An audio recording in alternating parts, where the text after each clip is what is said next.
Et on continue à cultiver nos échanges au cœur du Salon international de l'agriculture édition 2025. Gros plan cet après-midi sur les préférés, le réseau Variétoscope, le réseau de référence en France pour les céréales, avec sur ce plateau Virginie Béguet, ingénieure développement et filière chez Semences de France. Bonjour Virginie. Bonjour. Bienvenue. À vos côtés, Thomas Blervac, directeur général de la société Le Maire des Fontaines. Bonjour Thomas. Bonjour. Ça va ? Et à vos côtés, Thomas, Philippe Luquet, responsable technique production végétale chez Noria. Bonjour et Bonjour. bienvenue. Bienvenue à tous les trois. Je voudrais qu'on démarre cette conversation avec vous, Virginie, et que vous nous présentiez ce réseau Variétoscope, s'il vous plaît. Ok. Le réseau Variétoscope, en fait, c'est le premier réseau d'essais privés de préinscription sur les céréales à paille et les protéagineux. Il a été créé en 2007 par Semences de France, sous l'impulsion du responsable de l'équipe développement céréales à paille, avec pour objectif en fait d'évaluer de manière indépendante les variétés qui sont en CTPS sur la base de critères agro et techno. Voilà. C'est un réseau qui aujourd'hui travaille 12 espèces, oui. Et chaque année c'est à peu près 47 protocoles et 250 essais. Des essais qui sont mis en place en partenariat avec les coopératives actionnaires de Semences de France. Très bien. Qu'est-ce que c'est alors les variétés préférées finalement et qui les sélectionne ? Du coup, les variétés préférées, on va dire que c'est la crème de la génétique qui sort chaque année des réseaux CTPS, Variétoscope, etc. Comment on les sélectionne ? En fait, ce qui se passe, c'est qu'on va dire, regarder les résultats des premières années Variétoscope, regarder globalement la génétique avec le groupe de référencement. Donc le groupe de référencement, c'est l'équipe développement Semences de France, avec des responsables agronomiques de coopératives. Ils sont 10. On va dire c'est des responsables agronomiques répartis sur le territoire français. Donc il y en a 3 ou 4 par territoire.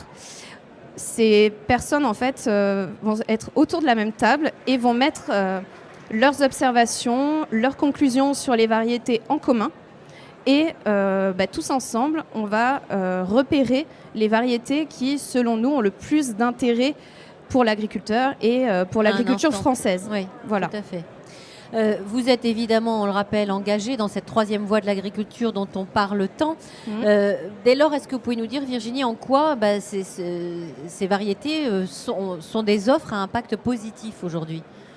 Alors, on va dire que la manière de sélectionner les variétés préférées a évolué, en fait. On va dire qu'avant, il y a 20 ans, on regardait principalement le rendement. Oui. Aujourd'hui, on va regarder plusieurs choses en plus du rendement. On va regarder si les variétés sont efficientes à l'azote. On a vu une progression en 20 ans de la GPD. On a vu une amélioration notable de la tolérance aux maladies foliaires. Et c'est des choses qu'on regarde de plus en plus. Ce qu'on va regarder aussi, c'est la stabilité de la variété. Ce qui est important à prendre en compte, c'est regarder si la variété va avoir un bon rendement sur différents sites où on l'a implantée, et aussi une régularité en fonction des années. Parce que avec le changement climatique, avec tout ça, on veut de la résilience, on veut quelque chose qui sera stable, qui apportera cette sécurité de rendement à l'agriculteur, en fait. Donc il y a beaucoup plus de paramètres qui sont pris en jeu aussi aujourd'hui. Ouais, tout à fait. Ça fait 18 ans que le réseau existe, vous l'avez dit Virginie. Je voudrais qu'on regarde un petit peu dans le rétroviseur, si on peut dire. Qu'est-ce qui a changé finalement en 2 décennies ? Les attentes des agriculteurs évoluent. Oui. Comment vous y répondez ? Alors déjà, si on parle du variétoscope en tant que tel, en presque 2 décennies, il a évolué sur déjà les espèces qui ont été testées. Parce que ça a commencé, on va dire, par un réseau modeste avec les cultures les plus importantes, le blé, l'orge. Et petit à petit, ça s'est étoffé pour arriver à 12 espèces avec la dernière espèce qu'on a rentrée dans le variétoscope, c'est les soja. Donc ça, c'est pour le réseau variétaux en tant que tel. Après, en termes d'attente, c'est ce que je vous disais, c'est qu'on va regarder beaucoup plus les tolérances maladies, la régularité. Maintenant aussi, une chose qu'on regarde énormément, c'est ce qu'on appelle les gènes d'intérêt. Oui. Donc des variétés qui vont apporter des tolérances aux maladies, des tolérances aux piétins, des tolérances à des virus qui sont présents dans le sol, donc la mosaïque, tolérance à la cécidomie. On a vu des choses aussi dans les orges avec l'arrivée de la tolérance à la JNO, etc. Voilà, donc c'est toutes ces choses qui sont importantes par rapport à la réduction des produits phytosanitaires, trouver des alternatives aux insecticides en orge, etc. en fait. Philippe Pluquet, vous l'avez dit, vous êtes, je l'ai dit, responsable technique production végétale chez Noriap. Noriap, donc coopérative agricole adhérente à Semences de France. Vous êtes basé dans les Hauts-de-France. Vous êtes dans le réseau depuis longtemps, même depuis sa création, je crois en 2007. Ah oui. Oui. Vous m'avez dit, Philippe, que vous êtes convaincu que c'est par la mutualisation qu'on a la meilleure vision des variétés et donc le meilleur conseil pour les agriculteurs, c'est ça ? Oui, c'est évident parce que on réalise des essais, donc et bien évidemment des essais du réseau Variétoscope, mais quand on réalise un essai, on a le résultat et le comportement des variétés dans notre propre contexte. Alors c'est déjà très intéressant, mais le fait de mutualiser, comme l'a dit Virginie, avec d'autres confrères, ça permet d'acquérir beaucoup plus rapidement l'expertise autour des variétés, parce que si nous on a vu telle et telle chose dans notre contexte, peut-être qu'un collègue qui est à 100 km d'ici dans un autre contexte pédoclimatique a vu des choses différentes, et en agglomérant toutes ces variétés, toutes ces expertises, on arrive à avoir rapidement un avis fondé sur les variétés. Pourquoi être rentré dans ce réseau ? Comment ça a démarré pour vous ? Parce que on le fait naturellement. Déjà, on fait des essais variétés. Puis deuxièmement, on est une coopérative actionnaire adhérente de Semences de France. Donc c'est tout naturellement qu'on est rentré dans le réseau. Et puis ça a un gros intérêt ça nous permet d'acquérir, je le redis, c'est très important, rapidement de l'expertise. Parce que mutualiser avec les autres coopératives de ce réseau. Oui, j'allais vous demander qu'est-ce que vous y trouvez aujourd'hui dans ce réseau. C'est surtout ça, c'est l'échange, c'est le partage d'expertise. C'est très très important. La question qu'on peut se poser, c'est est-ce que finalement ce processus dont on vient de parler en détail avec Virginie n'est pas mis à mal avec les aléas du climat et le changement climatique global finalement ?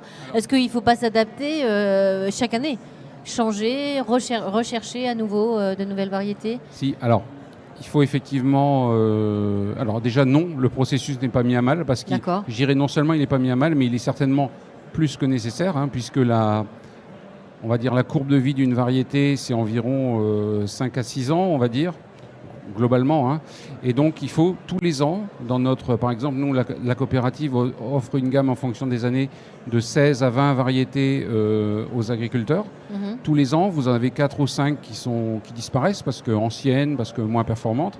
Et il faut reproposer des nouveautés. Parce que si vous ne proposez pas de nouveautés pendant 4 ou 5 années, vous êtes... entre guillemets, vous êtes largué, quoi. Vous ne proposez plus les bonnes variétés. Donc ce réseau, il a d'autant plus d'importance, notamment avec le changement climatique, l'évolution du climat, puisque justement, comme l'a dit Virginie, il y a des essais qui sont réalisés un peu partout dans différents secteurs pédoclimatiques en France, et justement, qui vont être exposés à différentes conditions pédoclimatiques, soit de sécheresse, soit d'échaudage d'engins. Et ça permet, encore une fois, d'obtenir rapidement de l'information et, si possible, la bonne information. C'est quoi votre objectif finalement ? Est-ce que c'est référencer les variétés les plus adaptées pour les proposer aux agriculteurs ? Alors, notre objectif, le premier objectif qu'on a, c'est de donner les meilleurs conseils aux agriculteurs. Ça, c'est tous les matins quand on se lève, c'est ça. Donc pour le dossier variété, effectivement, c'est de proposer aux agriculteurs les variétés, les variétés, parce qu'un agriculteur en sème plusieurs, les mieux adaptées à son contexte pédoclimatique. Oui. Ça, c'est vraiment l'objectif de base. Thomas Blervac, bonjour, directeur général de la société Le Maire des Fontaines. Vous êtes un semencier, on va y revenir, et vous apportez des variétés, et vous êtes par ailleurs obtenteur. Expliquez-nous ce terme que peut-être tout le monde ne connaît pas. Qu'est-ce que ça veut dire ? Rebonjour. Effectivement, tout d'abord, nous sommes obtenteurs. Obtenteur, c'est un métier de création. Oui. On crée les variétés de demain. Pour certains, on se lève tous les jours en donnant le meilleur conseil et les meilleurs outils. Nous, c'est de trouver ce qui marchera le mieux dans 10 ans. Donc, l'obtention... C'est donc de créer la plus belle descendance. essayer de trouver la plus belle descendance, en tout cas, ou ce qui répondra aux enjeux de demain, pour être utilisé par les agriculteurs et avoir le meilleur outil dans leur besace pour aller maximiser quelque part leur profit. Si ce n'est le rendement, derrière il y a du profit et le fait de pouvoir vivre de leur métier. L'obtention, ça part d'un croisement. On prend 2 parents, on les croise, on choisit les parents d'une certaine façon et suite à ce croisement, on va aller choisir les enfants de cette descendance et dans la descendance, les meilleurs enfants. On va sélectionner. Et tout à la fin, on va proposer ces nouvelles variétés à l'inscription au CTPS, au Centre technique, au comité technique permanent et scientifique variétal, qu'on va, lors de l'inscription, au bout de 2 ans, avoir une variété qui va pouvoir être mise en marché. D'accord.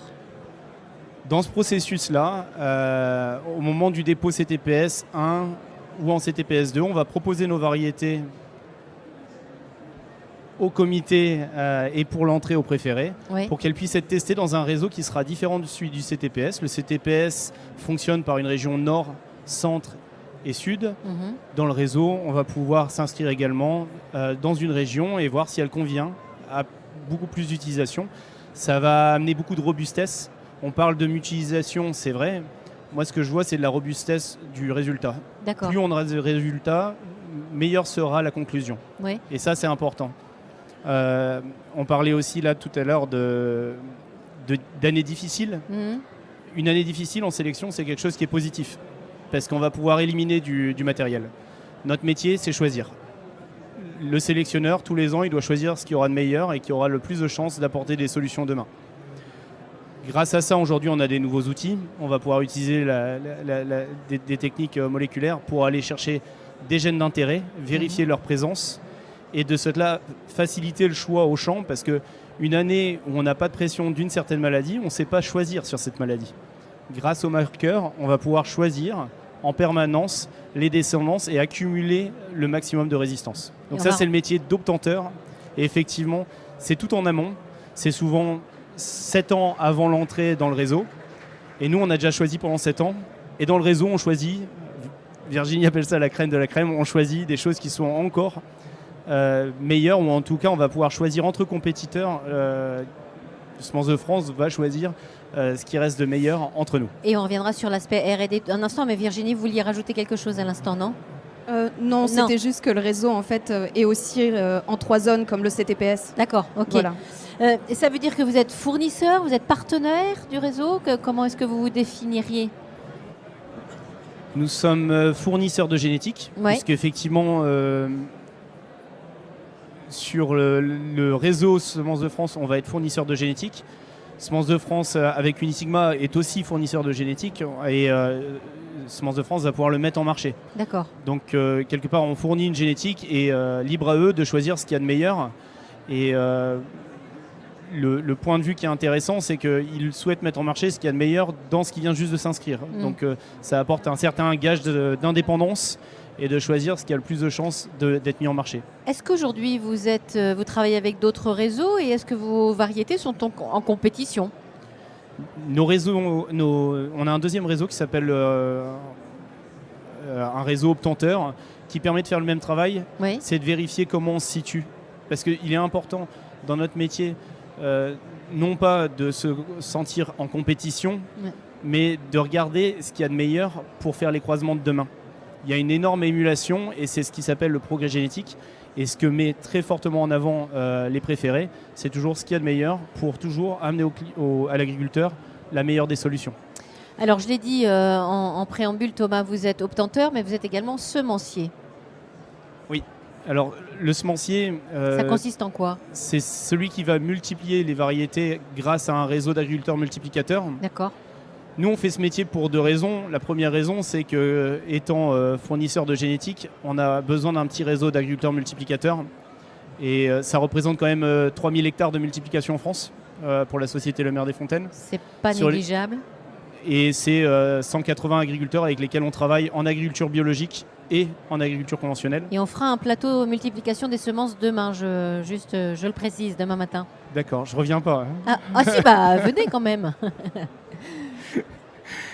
Donc ce travail-là de semencier, c'est d'avoir une semence de base, de la multiplier et par différents procédés physiques éliminer tout ce qui est soit trop petit, soit trop gros ou abîmé, pour que l'agriculteur ait une semence qui soit la plus apte à germer. Et on parle souvent de semences qui germent à 98%. Donc dans ce qu'on fournit à l'agriculteur, on a un minimum à 85%, mais on fournit en général des semences qui germent très bien. Et tout ça, ça se fait par un choix, un criblage qui respecte des statistiques. En fait, on fait des courbes de Gauss et on enlève en général toujours tout ce qui est trop petit, trop gros, trop fin, trop léger. On procède par élimination, en fait, c'est ça? Oui, ouais. Et à la fin du fin, on applique souvent un produit phyto ou phyto même en agriculture biologique. On a des produits qui sont des produits de protection de semences pour fournir à l'agriculteur une semence qui aura la meilleure qualité pour germer et les meilleures chances d'apporter une récolte à la suite. C'est quoi finalement votre intérêt à travailler avec ce réseau Varietoscope? Le réseau, il est double. Le premier, c'est effectivement de se comparer et de mettre en marché avec un maximum de références, de mieux connaître nos variétés. C'est-à-dire que même si la variété n'est pas choisie comme préférée par Semences de France nous rend en retour les informations et ça nous permet, nous, de bien caractériser nos variétés. Donc, au-delà de la mise en marché, il y a un intérêt qui est scientifique et de caractérisation de nos variétés. Le deuxième intérêt, c'est que si Semences de France souhaite mettre en marché une de nos variétés, c'est un réseau qui est assez large. L'outil Varietoscope va être utilisé pour bien caractériser la variété et la valoriser pour le mieux. Donc ces deux intérêts-là sont assez importants et vont dans le même sens que ce qu'on fait depuis la première année du croisement jusqu'à la fin. Dès qu'on commence à faire des essais, on est obligé de faire des essais partout en France. Et oui. On le fait déjà par nous-mêmes. Là, c'est une extension. Comme le disait tout à l'heure Virginie, c'est 280 essais, c'est ça? 250 essais, c'est énorme comme réseau. Oui. Bien sûr sur différentes espèces, mais c'est un très gros réseau. Virginie, est-ce qu'on peut revenir sur l'aspect technologique qui est important aussi? C'est une de vos expertises, je crois. Oui. La partie techno, en fait, ça va occuper quand même une partie de l'emploi du temps de l'équipe. Oui. On va principalement sur le blé tendre à destination de la meunerie. Les variétés qu'on va choisir préférées, on va aussi les faire analyser en panification. Donc, grâce au réseau Varietoscope, on récupère des échantillons qu'on va envoyer à des meuniers partenaires qui, eux aussi, sont friands d'avoir la connaissance technologique des nouvelles variétés qui vont arriver sur le marché. Et aujourd'hui, Semences de France, on fait entre 100 et 120 panifications sur les variétés préférées dans le but de connaître très tôt leur qualité technologique, savoir si ces variétés seront adaptées au marché français. Le marché, on va dire, par exemple, du pain artisanal ou du pain industriel, etc. Et cette information, on la redescend très tôt à nos coopératives, donc généralement à post-moisson, pour qu'ils aient rapidement ces infos-là, ce qui leur permet de consolider leur plan de multiplication en fonction de leurs débouchés. Une coopérative qui a un débouché artisanal, c'est qu'il devra partir sur telle typologie de variété. D'accord. Voilà. Donc vous parlez du marché français. Est-ce qu'on envisage également le marché international? Oui, le marché export est bien sûr regardé également, bien sûr. Parce qu'on va chercher des variétés qui ont des caractéristiques technologiques demandées à l'étranger. Voilà. Donc la force boulangère, avoir un bon poids spécifique, c'est des choses qui sont regardées également. Voilà. Oui, bien sûr, allez-y Thomas. Et d'ailleurs, vous venez de mettre en place un Euroscope. Alors qu'est-ce que cet Euroscope? C'est le dédoublement, c'est-à-dire avec un peu plus d'essais au niveau européen et d'avoir au travers de in vivo soufflé seed une valorisation dans certains pays. Ouais. Et on y participe également parce que ça a du sens au niveau international. Pour un petit obtenteur comme nous, on est une entreprise de 40 personnes. Donc d'avoir accès à un autre réseau, c'est un réseau auquel on a participé également. Bien sûr. On parle techno, je voudrais qu'on parle R&D. Vers quoi se tourne la R&D aujourd'hui, Thomas, en la matière? Philippe, Thomas, Philippe, peu importe. Alors, la R&D au niveau... pour ce qui est à notre niveau, donc ça va être de toujours trouver les variétés, ce que j'ai redit tout à l'heure, c'est-à-dire que les variétés que l'on cultive s'usent, il y a un phénomène d'usure. Oui. Donc il faut si on veut maintenir et augmenter le potentiel de rendement, qui est aussi entamé un peu parfois par le changement climatique, même souvent par le changement climatique, il faut réintroduire des variétés qui présentent, alors on est au niveau R&D, des niveaux de tolérance aux maladies importantes. On l'a vu lors de la dernière récolte, les variétés qui étaient tolérantes à la septoriose, qui était la grande maladie de l'année, s'en sont nettement mieux sorties. Des variétés, alors j'ai parlé de la septoriose, mais toute maladie, on a une recrudescence par exemple, on observe depuis 2 ou 3 ans une recrudescence d'une maladie ancienne qui s'appelait le pied inverse, dont on ne parlait plus. Là, on le voit revenir. Donc, quand il y a la tolérance, voilà. Donc, c'est surtout axé sur cet aspect tolérance. Et puis, on a parlé aussi débouchés, parce que dans les coopératives, on a des débouchés qui sont différents. Et on va chercher à avoir justement des variétés adaptées pour ces différents débouchés. Donc, il faut satisfaire à la fois l'agriculteur par une variété qui va avoir du rendement, qui a une qualité technologique suffisante, nécessaire et suffisante pour convenir au marché, et qui soit bien tolérante aux maladies et à l'averse, pour coûter on va dire, le moins cher possible à produire, pour être, oui, c'est le mot, pour être économiquement rentable. Voilà, c'est l'équation auquel on est confronté. Thomas, vous voulez rajouter quelque chose en matière de R&D ? Une chose, c'est qu'une variété doit répondre à beaucoup de demandes. Et de plus en plus ? C'est un compromis. Oui. Une variété, c'est un compromis. Et il ne peut pas y avoir une seule variété. D'ailleurs, Noriap en valorise quoi ? Tu disais 15 tout à l'heure ? Une quinzaine ? Donc, 15 à 20. Et on parle d'une seule partie de la France. Donc il faut une palette de variétés disponibles qui vont répondre à des obligations différentes. En ça, il y a un besoin qui va être différent et nous, on va devoir travailler sur tous ces aspects. Donc quand on va développer, ou en tout cas quand on va créer une variété, quand on va la sélectionner, on va essayer de créer des variétés pour chacun de ces marchés. Et il va y avoir des marchés de niche, il va y avoir des marchés qui vont être relativement petits, et il va y avoir des marchés très larges sur lesquels on va pouvoir toucher un maximum d'agriculteurs ou plus généralement. Il y a de la place un peu pour tout. Et notre métier, c'est d'avoir des réponses à chacun de ces marchés, que ce soit pour le blé panifiable, le blé qui va partir en alimentation animale, le triticale en alimentation animale, l'orge de brasserie ou l'orge fourragère.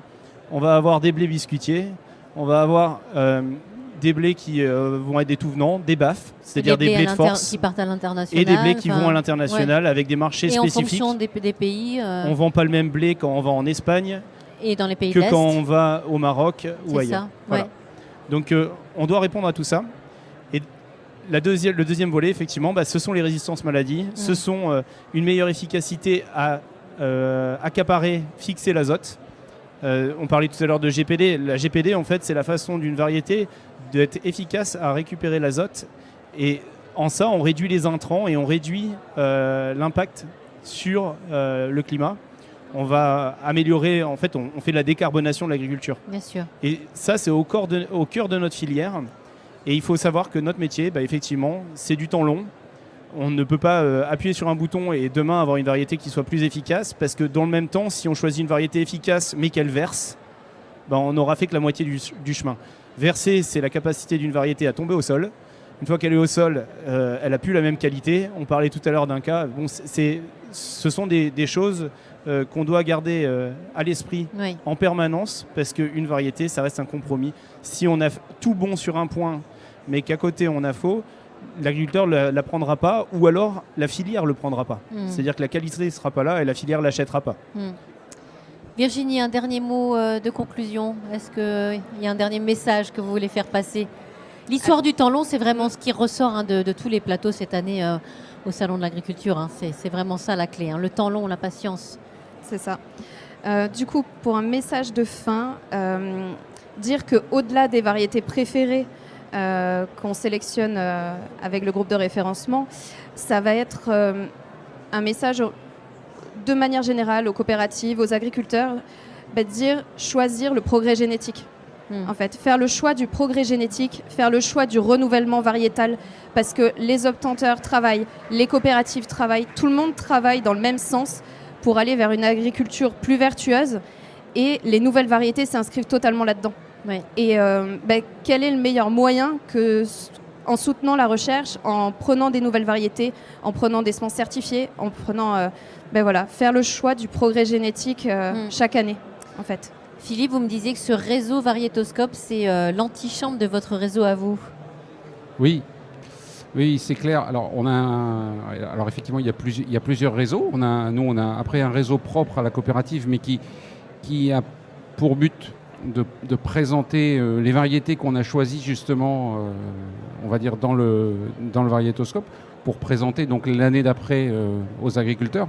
Donc effectivement, le Variétoscope est très très important de ce point de vue-là. Puis je pense qu'on peut dire, sans trop se tromper, que depuis 10 ou 15 ans, voire depuis sa création, le Variétoscope n'a raté aucune grande variété qui ont fait ou qui font le marché aujourd'hui. Confirmé, Virginie. Ah oui, c'est clair. Ça c'est un point très important. Donc la méthode, entre guillemets, la méthode Variétoscope, elle est très bonne, quoi.